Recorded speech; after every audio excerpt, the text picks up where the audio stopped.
அனைவருக்கும் வணக்கம். கலியுகத்தின் அவதார புருஷராகிய ஸ்ரீமத் விராட் போத்தலூரி வீரபிரம்மேந்திர சுவாமிகளுடைய திவ்ய சரித்திரத்தையும் அவர்களால் அருளி செய்யப்பட்ட காலஞானம் என்கிற நூலையும் பற்றி நாம் தொடர்ந்து பார்த்து வருகிறோம்.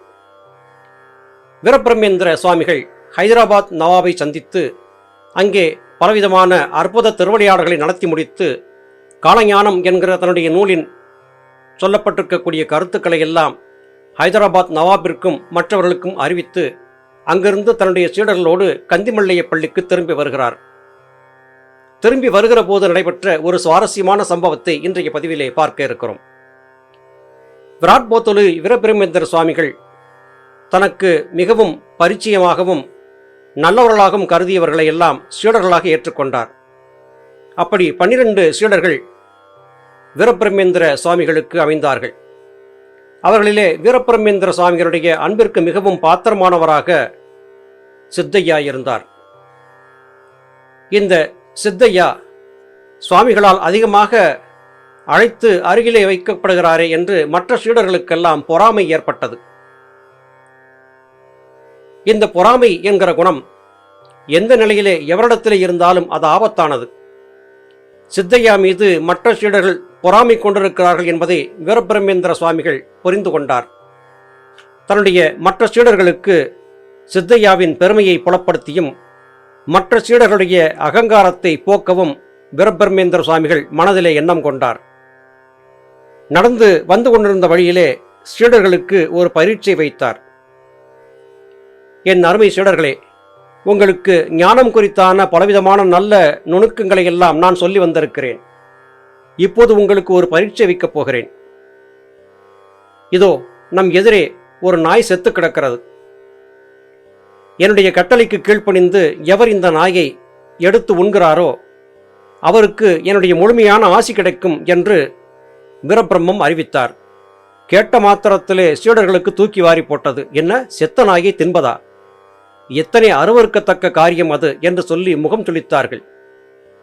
சுவாமியின் கட்டளையாயிற்றே, எப்படியாவது நிறைவேற்ற வேண்டுமே என்று கருதி அந்த செத்த நாய்க்கு அருகிலே சென்ற சிலர் அதிலிருந்து கிளம்பி வந்த முடை நாற்றத்தை பார்த்து, அது புழுப்புழுத்து போய் கிடந்த தன்மையும் பார்த்து குமட்டியபடியாக வாந்தி எடுத்தபடியாக அங்கிருந்து அகன்றும் சென்று விட்டார்கள்.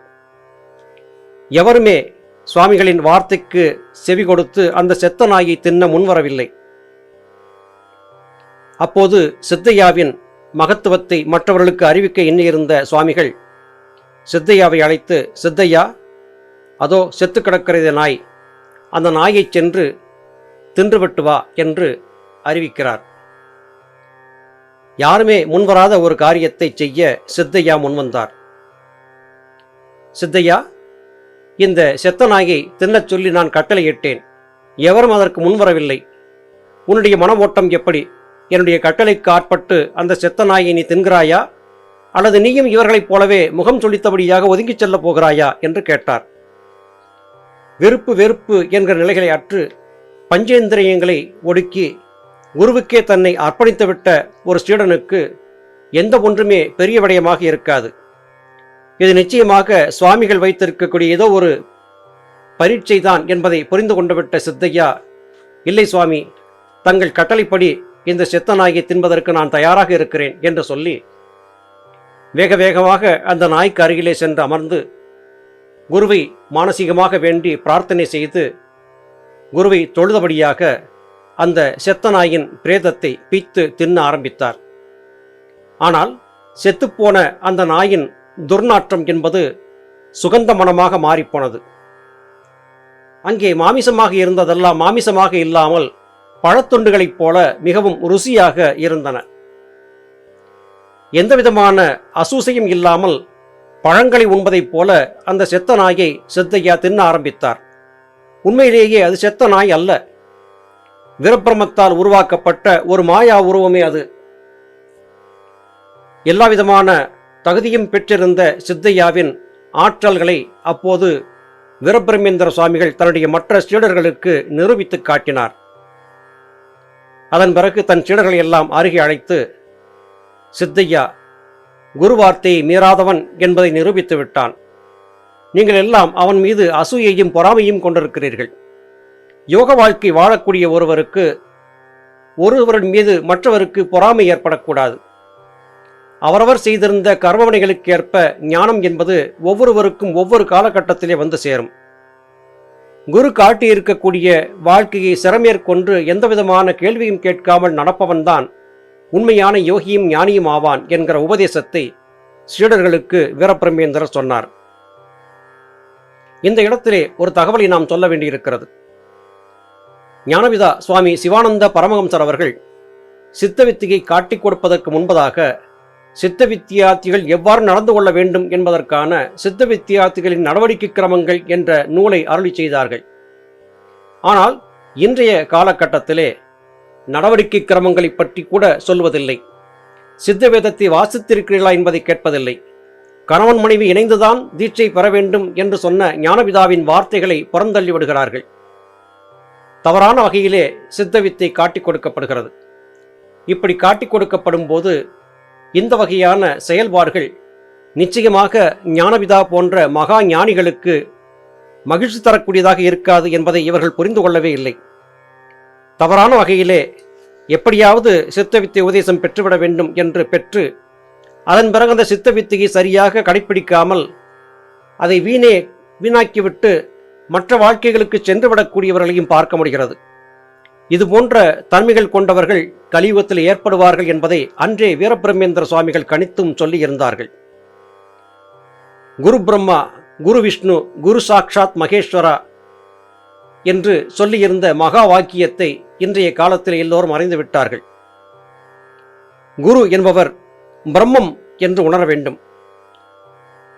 எந்த வகையிலும் குரு சொல்லியிருக்கக்கூடிய வழிகாட்டுதல்களை புறந்தள்ளிவிடக்கூடாது. அறிவைக் கொண்டு எல்லாவற்றையும் ஆராய வேண்டியது அவசியம்தான். ஆனால் சத்குருவாக வந்திருந்த ஒருவர் சொல்லியிருந்த கருத்துக்களை ஆராய்ந்து பார்க்க வேண்டிய அவசியமில்லை. குருவை பொறுத்தவரையிலும் தன்னுடைய சீடர்கள் எல்லோருமே சமம் என்றுதான் கருதுவார். ஒருவனை உயர்வாகவோ மற்றவனை தாழ்வாகவோ எந்த குருவும் பாகுபாடு செய்து பார்ப்பதில்லை. நல்ல நிலையிலே மேன்மை பெற்று வரக்கூடிய சீடர்கள் மீது குருமார்கள் அதிக அக்கறை காட்டுவதைப் போல காணப்படும். உண்மை அது அல்ல. அவரவர் தத்தமது கடின உழைப்பின் மூலமாகவும் இடைவிடாது செய்யக்கூடிய யோக பயிற்சியின் மூலமாகவே தங்களை உயர்த்தி கொள்கிறார்கள். அப்படி உயர்த்தி கொண்டு விட்ட சீடர்களை பார்த்து மற்றவர்கள் இது ஏதோ குருவால் அவருக்கு மட்டும் தனிப்பட்ட முறையிலே கொடுக்கப்பட்ட ஞானம் போலும் என்று தவறுதலாக புரிந்து கொண்டு விடுகிறார்கள். இப்படிப்பட்ட வெறுப்புணர்ச்சிகள் இருக்கக்கூடியவர்கள் யோக வாழ்க்கையிலே வாழ்வதற்கு தகுதியற்றவர்கள் என்று சித்தையா மீதான மற்ற சீடர்களுக்கு இருந்த பொறாமை குணத்தை நீக்கும் விதமாக நல்ல உபதேசங்களை வீரபிரமேந்திரர் சொன்னார். அதன் பிறகு தங்களுடைய சீடர்கள் அனைவரும் சூழ்ந்து வர சுவாமிகள் மேலும் நடைபெறுகின்றார்கள். அப்படி சென்று கொண்டிருந்த போது ஒரு இடத்திலே ஒரு காட்டின் நடுவிலே நிழலுக்காக ஒதுங்கி சென்று அமர்ந்தார்கள். அப்போது சற்று தொலைவிலே இருந்த ஒரு மரத்தடியிலிருந்து ஒரு பெண்ணின் அழுகுரல் கேட்டது. சுவாமிகள் அந்த குரல் வந்த திசையை நோக்கி சீடர்களோடு சென்று பார்த்தார். அங்கு ஒரு பிராமணன் தொழுநோயால் பாதிக்கப்பட்டு தன் மனைவியோடு ஒரு மரத்தடியிலே விழுந்து கிடந்தான். இறைவா, என்ன பாவம் செய்தேனோ, இந்த தீய நோயால் உடல் ஒழுகி உள்ளம் உருகி நடக்கவும் வகை கட்டு இந்த வனத்திலே செத்தும் சாகாமல் துன்பப்படுகிறேனே என்றெல்லாம் சொல்லி பலவாறாக புலம்பி அந்த பிராமணன் அழுதபடியாக கிடந்தான். இறைவா, நீயும் என்னை கைவிட்டு விட்டாயே, என்னுடைய இந்த பாவத்திற்கான பரிகாரம் கிடைக்காதா, எனக்கு பிராயச்சித்தம் கிடைக்காதா, என்னை காப்பாற்ற ஆளே இல்லையா என்றெல்லாம் சொல்லி பலவாறாக புலம்பிக் கொண்டிருந்தான். அப்போது அங்கே வந்து வீரபிரமேந்திர சுவாமிகள் அந்த பிராமணரை உற்று நோக்கியபடியாக நின்றதை பார்த்து, ஐயா, நீங்களாவது எனக்காக இறைவனிடத்திலே பிரார்த்திக்க மாட்டீர்களா, என்னுடைய துன்பத்தை தீர்க்க மாட்டீர்களா என்றெல்லாம் சொல்லி வீரபிரேந்திர சுவாமியினுடைய திருவடிகளிலே வணங்கி தன்னை காப்பாற்றும்படியாக இறைஞ்சினான். பார்ப்பதற்கு அருவருக்கத்தக்க தோற்றத்தோடு குரூரமான நிலையிலே இருந்த அந்த பிராமணனை எந்தவிதமான அசூயையும் இல்லாமல் வீரபிரமேந்திர சுவாமிகள் மார்போடு அணைத்துக் கொண்டார். அது மட்டுமல்லாது அந்த பிராமணரை வாஞ்சையாக தடவியும் கொடுத்தார். சுவாமிகளின் திருக்கரங்கள் பட்ட மாத்திரத்திலே அந்த பிராமணன் உடலில் இருந்த தொழுநோய் என்பது முற்றிலுமாக விலகி முழுமையாக குணமடைந்து எல்லோரையும் போல சாதாரண தேகம் கொண்டவனாக மாறிப்போனான். இந்த அதிசய காட்சியை பார்த்த வீரபிரம்மேந்திரனுடைய சீடர்கள் அந்த பிராமணனுடைய மனைவி என்று எல்லோரும் அதிசயித்து போனார்கள். பிராமண தம்பதிகள் வீரபிரம்மேந்திர சுவாமிகளுடைய திருவடியிலே விழுந்து வணங்கி, ஐயா, எங்களுக்கு மறுவாழ்வு கொடுத்தீர்கள், தாங்கள்தான் கடவுள் என்றெல்லாம் பலவாறாகச் சொல்லி வீரபிரம்மேந்திர சுவாமிகளை வணங்கி எழுந்தார்கள். பிராமண தம்பதிகளை ஆசீர்வாதம் செய்து சுவாமிகள் அனுப்பி வைத்து தன்னுடைய சீடர்களோடு பயணத்தையும் மறுபடியும் தொடர்ந்தார். அடுத்து என்ன நடந்தது என்பதை அடுத்தடுத்து வரக்கூடிய பதிவுகளிலே தொடர்ந்து பார்க்கலாம். அதுவரையிலும் நன்றி, வணக்கம்.